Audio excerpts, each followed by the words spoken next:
Bienvenidos a un nuevo capítulo de Historias de la Vía.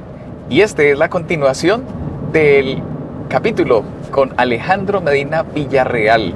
Si no te viste el primer capítulo, tienes que buscarlo y verlo, porque esta es la continuación.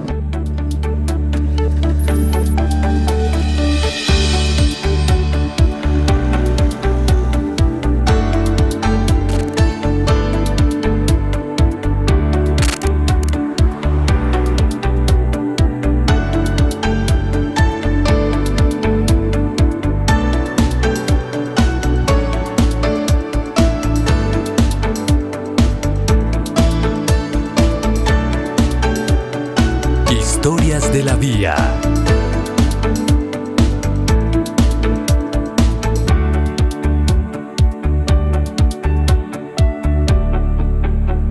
Alejandro, bienvenido una vez más a esta Historia de la ¿Qué Vía. tal, Mauricio? Un placer estar aquí. Gracias por esta oportunidad. Una vez más, soy tu Uber. Y ahora vamos hacia un lugar emblemático, que aquí en Colombia lo conocemos como Aracataca, pero para ti tiene otro nombre y significado. Macondo. Macondo, Macondo. la tierra de Gabriel García Márquez, nuestro Nobel de Literatura. ¿Por qué es significativo para ti ese lugar? Porque Gabriel García Márquez es la máxima figura de la literatura universal después de Miguel de Cervantes Saavedra. ¡Wow! Es decir, estamos hablando que en 5 siglos vamos a ir a la tierra del más grande literato de la lengua castellana. Pero no te me emociones. Universal. Eso lo vamos a hablar cuando estemos allá comiéndonos una arepa de huevo, típica de aquí de Oye, Colombia. y muchas gracias, porque me siento muy emocionado de conocer la casa de Macondo. Ok, pero ¿qué tal si continuamos con la conversación que traíamos en el episodio pasado y ya estás dejando tu juventud, el Señor te llamó, te encaminó de una manera sorprendente? ¿Cómo te llamó? Gloria a Dios por eso. Y Alejandro, ¿cuándo decidiste ser pastor? Quedamos en que estabas estudiando la Biblia con unos amigos, pero ¿cuándo decides siempre ir al ministerio? quise ser médico como mi papá. Yo admiraba mucho a mi papá, yo quería ser médico como él. Él estaba muy contento que yo fuera a ser médico. Ya estábamos buscando universidades y resultó que tanto estar dando estudios bíblicos, me pusieron de anciano de iglesia a los 17 años. Jovencito. Esa iglesia donde yo crecí es una iglesia a la que le debo mucho en mi liderazgo, porque sigue siendo una iglesia que impulsa mucho el liderazgo de los jóvenes y tiene como costumbre que siempre un anciano debe ser un joven. Y a mí me pusieron de 17 años como anciano de iglesia, como parte, y aprendí a manejar una iglesia muy joven, a ejercer liderazgo. Entonces, en un campamento en Magdalena, Sonora, nosotros pertenecíamos a la Asociación del Noroeste, yo fui a ese campamento con mi hermano, y ahí el que entonces era el director de jóvenes de la Unión Mexicana del Norte, el pastor Armando Miranda, predicó un sermón y al final hizo un llamamiento para todos los jóvenes que quisieran estudiar para pastor, en un campamento de jóvenes. Eso es muy raro. Yo nunca lo volví a ver. Y él dice que ese día Dios lo había impulsado a hacer, que él no iba a hacer ese llamamiento. Y lo hace y nos paramos un grupo de jóvenes que, por cierto, hoy 4 o 5 seguimos siendo pastores de ese llamamiento. Pero yo sentí que era el momento en el que Dios me estaba llamando para cambiar mi vida. Mi hermano estaba junto a mí y me dice, ¿qué haces? Estás llamado para ser pastores. ¿Qué haces? Y dije pues yo voy a ser pastor. A partir de ese día dije que iba a ser pastor. Cuando llegué a casa, mi papá no estuvo de acuerdo. Mi mamá tampoco estuvo de acuerdo. Trataron de persuadirme de muchas formas de que no lo hiciera. Y hasta el último momento, cuando terminé yo mi bachillerato, mi papá me dijo, no hay apoyo, no te voy a ayudar. Eso no estaba en los planes y tú no eres para eso. Pues me voy a ir a colportar. Me fui a colportar a Guadalajara ese verano. Y pues el colportaje es difícil, no es un asunto sencillo. Tuve mis altas y bajas, y yo tenía la ilusión de ir a estudiar para pastor. Y entonces, al final del verano llega mi viejo en un coche con mis pertenencias, hasta mi bicicleta, y me dice, vamos, yo te voy a llevar a Montemorelos. Y me lleva a la universidad, mi viejo, y me inscribe. Me quedo ahí estudiando con lo que yo había colportado, pues se dio una parte, pero él era muy metódico y ya había abierto una inversión para que yo no tuviera problemas para estudiar en la universidad. Así que me voy a estudiar, empiezo teología, y cuando empezaba el segundo semestre le dije, oye, no me cuesta tanto trabajo estudiar esta carrera, siento que puedo estudiar 2, ¿qué te parece? Y el viejo se puso feliz, me dice, ¿cuál quieres estudiar? Pues psicología. Pues venga, bienvenida, me dice, pide informes. Entonces, terminando el primer año de teología, yo me quedé a partir de los veranos a estudiar psicología. Estudiaba en verano y luego entraba el curso regular y siempre tomaba más materias. El punto es que en 4 años hice 2 carreras. Hice las 2 licenciaturas, gradué de una en mayo de teología y en verano gradué de la otra, ¿no? Entonces yo en el 94 ya salí como pastor y ya llevaba 2 licenciaturas. Y mi primera experiencia fue en las montañas del centro de México, en lo que me hicieron un llamado para ser pastor en la Asociación Central. Entonces era la Asociación Central, la Ciudad de México y los alrededores. Pero, perdón, Alejandro, mientras colportabas, ya Dios te estaba acercando a los libros. Ah, sí. Cuando estabas estudiando, me imagino que empezaste a desarrollar también esa habilidad de escribir. Ah, sí, claro. Yo escribí mi primer artículo en el bachillerato. Y en la universidad, el pastor Loron Wade, a quien le debo mucho, y él dice que ya no se acuerda, pero es un hombre que yo admiré mucho y muy cercano a mí. Él me dijo que escribiera un artículo sobre medicina para una revista que había en Montemorelos. Entonces yo le dije, ¿cómo que de medicina? O sea, yo estoy estudiando teología, pídame un artículo de teología. Y yo no sabía que una forma de entrenar a un escritor es pedirle un tema del que desconoce. Entonces él insistió, yo lo escribí de muy mala gana, me dio bibliografía, yo lo escribí, y él me aplaudió y me alabó, me dijo, oye, tú tienes capacidad para escribir, tienes una enorme capacidad. Se publicó el artículo, me sentí muy feliz, y en mi primer año como pastor en las montañas del centro de México, empecé a escribir para la revista mexicana Enfoque de Nuestro Tiempo, que ya existía. Ahí escribí mi primer artículo sobre la Samaritana. En marzo del 95 apareció mi primer artículo y pues fue una emoción muy grande, ¿no?, que te estuvieran publicando. Curiosamente, muy pronto Enfoque era una revista que se compartía con las otras casas editoras del mundo, y muy pronto Argentina empezó a reproducir mis artículos, España empezó a reproducir mis artículos y algunas revistas en Estados Unidos también. Entonces eso me hizo sentir increíblemente bien. ¿Y ya te sentías un escritor? Pues no, pero ya empezaba yo a tener seguridad. Esto de escribir es como meter un gol cuando juegas fútbol. Te va dando confianza. Te va dando confianza, con mucha confianza. Y yo me empecé a llenar de confianza y empecé a ser muy atrevido, que en algunos momentos de mi vida me ha traído muchos problemas. Pero bueno, Alejandro, ya estamos llegando aquí a Aracataca, el Macondo colombiano, y tendrás la oportunidad de contarnos cómo fue este asunto de ser un escritor, también, por supuesto, inspirado por nuestro Nobel de Literatura. Así es que, bienvenido a Aracataca. Alejandro, llegamos a Aracataca, Magdalena. ¡Qué calor! Estamos a 38 grados centígrados de sensación térmica. ¿No podíamos haber ido a otro lugar más frío de Colombia? Este lugar es extraordinario y merece la pena. ¿Por qué vale la pena? Porque este es el lugar donde nació don Gabriel García Márquez, la máxima figura de la literatura universal en los últimos 500 años. Algunos piensan que después del Quijote, García Márquez es la obra de García Márquez es la más importante de la literatura universal. No solo en español. No solo en español, literatura universal. Es Wow. una historia extraordinaria. Acabamos de venir de la casa museo. ¿Qué representa para ti ese museo? Pues es una experiencia única porque esa casa es la base de la historia de 100 años de soledad, su hiponovela más importante.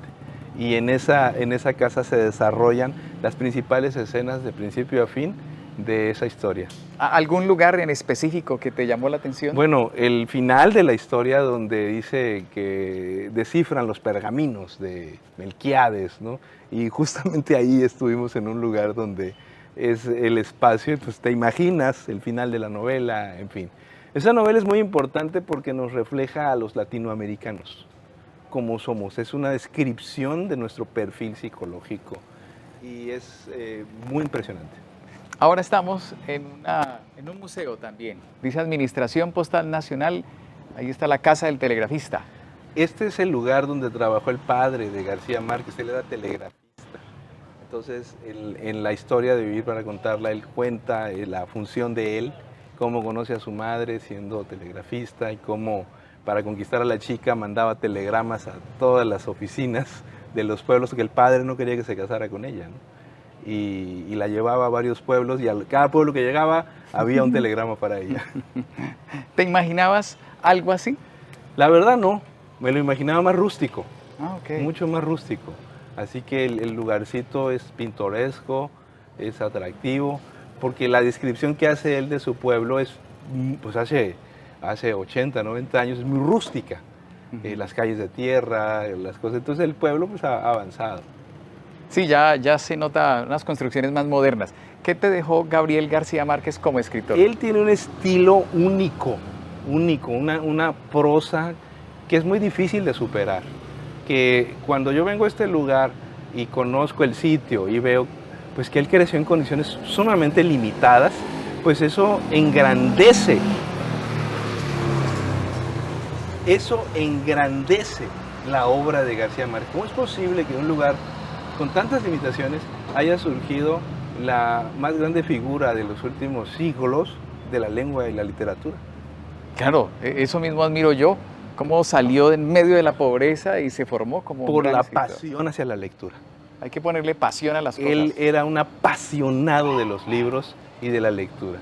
En todo momento, él se llenó de emoción con las obras, empieza a contar cómo empezó a leer libros, historias, cómics, y cómo todo eso lo lleva a ser más adelante un periodista. Alejandro, yo sé que conoces mucho de Gabriel García Márquez. ¿Lo conociste en persona? En el año 2007 tuve la oportunidad de venir por primera vez a Colombia, a Cartagena, al Congreso Internacional de la Lengua. Ahí vino García Márquez y vinieron los grandes de la literatura. En ese momento estaba Carlos Fuentes y estaba un número impresionante de personajes. Y ahí lo conocí en persona, también al entonces presidente de Colombia, Álvaro Uribe, y fue una reunión extraordinaria. Pero ahí pasó algo. En el Paraninfo de la Universidad de Cartagena, yo asistí a varias tertulias que los escritores dieron. Vinieron varios escritores, Paco Ignacio Taibo II. Vino Paco Ignacio Taibo II de México, que es muy conocido por allá. Y entonces, en una de esas tertulias, uno de esos escritores mencionó, si quieren ser grandes escritores, tienen que violar cada uno de los 10 mandamientos. Yo me quedé de una pieza en ese momento, me dio mucha rabia, sentí que el escritor me estaba mirando y en ese momento hice una oración y le dije, Señor, no es posible que ellos tengan la palabra escrita y enseñen estas cosas. Tenemos que quitarles la palabra escrita. Yo quiero servirte, si quieres usar mi don, aquí está mi vida. Hice un pacto con Dios para escribir para honra y gloria de su nombre. Y eso sucedió aquí en Colombia. Amén. Mucho cariño hacia este país. Alejandro, como escritor, ¿cuántos textos has dejado? ¿Cuántos libros? Bueno, son hasta ahora 14. 14 libros. ¿Y en qué? Bueno, tú escribes en español, pero has tenido la oportunidad de que se te traduzca a qué Al idiomas. inglés, al francés y por lo menos uno al polaco. Al polaco. ¿Y cuántos artículos en revistas indexadas? No sé. He visto artículos míos en Indonesia, he visto artículos míos en otras partes de Asia, en Sudamérica, en Interamérica, por supuesto, en Estados Unidos. He publicado en Adventist Review, he publicado en Europa, en diferentes espacios que en este momento ya no sé cuántos. No lo tengo la cuenta. Todo nació de un pacto que hiciste con Dios de poner ese don, esos talentos al servicio de Dios.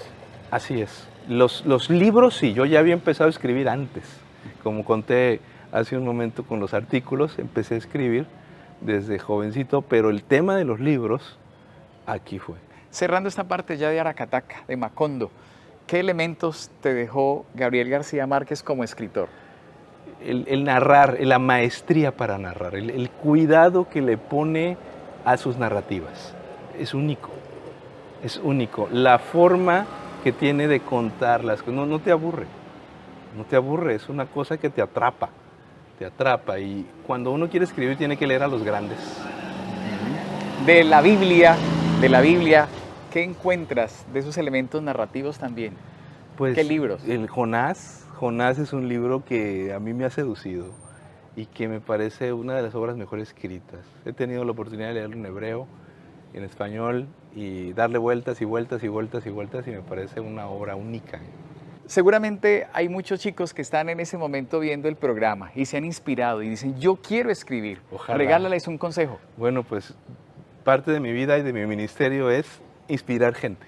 Si de algo sirve mi vida, si de algo sirve mi ejemplo para que haya más escritores, muy importante. Un buen consejo para que tú leas, para que tú escribas, es leer. Hay que leer con mucha pasión, mucha pasión, libros. Libros que te inspiren, libros que te gusten. Es el primer paso para ser escritor, leer. Hay que leer. Y, en segundo lugar, hay que ser atrevido. Hay que ser atrevido. Hay que empezar a escribir. Hay que atreverse. Hay que atreverse, como el padre de García Márquez se atrevió a ser el novio de su madre, ¿no? Que narra eso. Todos los que empezamos desde abajo empezamos atreviéndonos. Y esa es la diferencia para escribir libros. Está bien. Bueno, gracias Alejandro por acompañarnos aquí en Colombia, en Aracataca. Ya vamos a dejar el pueblo y vamos de regreso a Santa Marta. Vamos de regreso. Listo, pastor. Misión cumplida. Muchísimas gracias. Puedes colocar en tu mapamundi Aracataca. La verdad es que ha sido una experiencia alucinante. Imagínate conocer la casa de un personaje como García Márquez en el pueblo, la casa de la novela, en fin. Increíble para mí. Muchas gracias. Bueno, pastor, ya estamos en el último segmento y vamos a aterrizar todo esto a un plano pastoral, ministerial, y ese llamado que Dios le hizo cuando usted estaba en Cartagena, ahí rodeado de tantos escritores, y que ya usted empezó a escribir para contar las grandes verdades de un Dios que nos ama. ¿Cómo le inspiró eso en la parte espiritual, la visita que hicimos hoy? Bueno, Dios nos da dones. Yo no puedo evitar que a mí me gusta expresarme por escrito y voy a seguir haciéndolo. Los escritores son gente a veces muy incomprendida. En las sociedades, en las comunidades, los escritores a veces son vistos como enemigos, como peligrosos, el intelectual en general. Sin embargo, la función de un escritor es aportar ideas, aportar opciones y crear mundos posibles, hacer propuestas a través de sus diferentes formas de escritos. Alejandro, te he escuchado que estás escribiendo novelas. Ahora mismo estoy escribiendo una novela. ¿De qué? Estoy escribiendo una novela para el joven adventista, describiendo la vida de un joven adventista a través de una parodia. Me estoy divirtiendo mucho.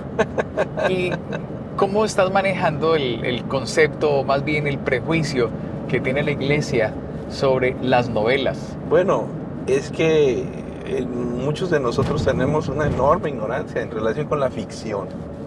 Y la ficción pues es parte de los usos que el propio Jesús hizo. Sí, Jesús utilizó ficción en sus parábolas. La Biblia en algunas partes de las escrituras utiliza la ficción porque hay cosas que no se pueden decir de otra manera más que con una buena historia.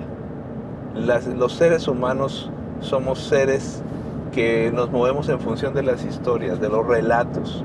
Así es que el Evangelio, todo el plan de redención es un relato. Es un relato. Entonces, la gente, hay cosas que se le tienen que decir con un relato, con una historia.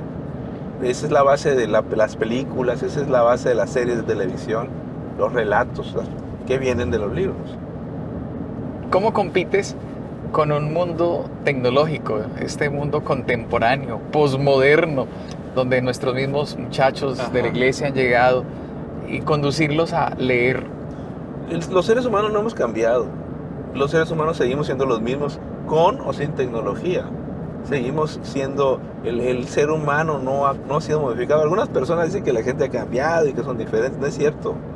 La literatura, precisamente, la historia de la literatura nos recuerda que el ser humano sigue siendo el mismo, que tiene elementos distintos a los cuales reaccionar, pero en esencia no hemos cambiado. Seguimos enamorándonos, seguimos siendo apasionados, seguimos cometiendo tonterías y seguimos haciendo burradas como las de Sansón en uno de mis libros que escribí. Esa fue una de las razones por las que escribí El chico de las fiestas, ¿no? Tratar de mostrar que los seres humanos seguimos cometiendo errores, los mismos errores que hace 2000 años, 3000 años. Seguramente El chico de las fiestas es el libro más leído en Colombia de todas tus obras. ¿Qué te merece ese concepto y esa estadística del libro más leído en Colombia? Bueno, yo no lo esperaba, la verdad, muy agradecido con Yatpa, muy agradecido con Gema en México, muy agradecido con las editoriales interesadas en reproducirlo, y pues yo lo escribí con el objetivo que te comento, de tratar de que la gente se dé cuenta de que las historias bíblicas se pueden leer desde una perspectiva contemporánea. Y el hecho de que los jóvenes les guste, lo quieran leer, es una muestra que seguimos, la lectura, la literatura sigue siendo muy necesaria y es la mejor herramienta para cambiar, para transformar la vida. Amén. No podemos terminar esta historia de la vida sin hablar de tu esposa y de tus hijos, tu familia, Alejandro. Mi esposa, Claudia Gabriela, es la razón por la cual yo soy pastor. Es decir, yo no sería pastor sin ella. Yo soy pastor gracias a ella y ella lo sabe. Es decir, yo soy un pecador miserable al lado de ella. Y por ella sigo en el pastorado, sigo en el ministerio. Que es una ayuda idónea. No, yo creo que no sería pastor si me hubiera casado con otra persona. Amén, amén. Ella ha sido muy importante. Al principio a mi esposa le gusta leer, le gusta mucho la lectura, también escribe libros. ¿Y te critica? Mucho. Me hace pedazos. Bueno, ¿qué esposa no lo hace? Sobre todo al principio me hacía pedazos mis textos, mis sermones. Wow. Me cuestionaba muchísimo y me obligaba. Incluso muchas ideas que están en mis libros, en realidad no son mías, son de ella. Porque ella es una persona tremendamente inteligente. ¿Y tus hijos? ¿Te leen? Mis hijas. ¿Tus tengo hijas? Dos niñas, tengo Lisette y Alejandra. Son chicas muy inteligentes. También han leído algunos de mis libros. Y me hacen observaciones. Incluso la novela que estoy escribiendo, Lisette ha leído alguna cosa y me ha dado observaciones y me dice esto o aquello, ¿no? Entonces les agradezco siempre. Yo me he arrepentido de muchas cosas, pero de algo que nunca me voy a arrepentir es de ser padre. Mis hijas me cambiaron la vida, me han dado los momentos más felices de mi vida, los he pasado en mi familia. Bueno, Alejandro, ya hablando de hijos, en tu caso hijas, ¿cuál es el próximo hijo? ¿Qué vamos a tener? Bueno, ¿qué vas a concebir ahora? ¿Cuál es tu nueva obra? Bueno, el nuevo libro del 2024 es un libro que se llama Más allá del gran pez, la historia de Jonás. Pez, ok. La historia de Jonás para mí es muy importante. Yo soy de la costa del Pacífico mexicano, crecí en la playa, crecí en la arena, en el mar, Y de pequeño mi padre me llevaba a ver las ballenas. Las rico. ballenas grises llegan a Baja California Sur en febrero, marzo, y yo las pude convivir con ellas de una manera increíble, porque mi viejo nos llevaba, nos subía en una lancha al santuario de la ballena gris en Bahía Magdalena, y pues veías un montón de ballenas, es decir, con su pequeño, con las crías, y yo pude acercarme, escuchar el canto de las ballenas, ver la inmensidad del animal, y supe que alguna vez iba a escribir algo sobre Jonás. Es decir, he convivido con los animales del mar, en el fondo del mar, afuera del mar, y el olor del mar, esas experiencias han sido únicas. Y la esencia de ese libro, regálanos un La adelantico. esencia de ese libro, hay que aprender a ser felices y a disfrutar los logros. Jonás es el evangelista más exitoso de la Biblia, pero no supo disfrutar sus logros. Hoy hay mucha gente en este mundo que es muy exitosa, pero le hace daño la felicidad y no lo disfruta. Yo trato de aportar algo. Y por supuesto, otro de los grandes temas de Jonás, la evangelización en la ciudad. Amén, amén. Ojalá que lo consideremos. Bueno, Alejandro, llegamos al final de nuestro destino. Gracias por aceptar la invitación, gracias por estar en Colombia, y que Dios bendiga esos dones, tu mente y tus dedos al escribir. Alejandro Medina Villarreal en Colombia, en esta historia de la vida. Que Dios te bendiga, amigo. Muchas gracias, saludos a todos, los quiero mucho. Estabas ahí en el paseo con los hermanos, ¿y qué pasó? No, nosotros llegamos al lugar donde era el paseo y cuando vimos un grupo armado. Mi compañero dijo, ese es el ejército. Yo le dije, no, ese no es el ejército porque yo pagué servicio militar y la forma como portan el uniforme no es del ejército. Hoy creo que Dios me abrazaba, pero en ese momento no lo sentía. Y el asunto de la fe es eso, que tú tienes que creer en Dios y creerle a Dios aunque no sientas el abrazo de Dios. O sea, cuando no hay razones para creer, esa es la verdadera fe. Seguir creyendo. Yo ya le llegué a preguntar, ¿dónde está el Dios que yo prediqué? Preguntas duras, difíciles, como,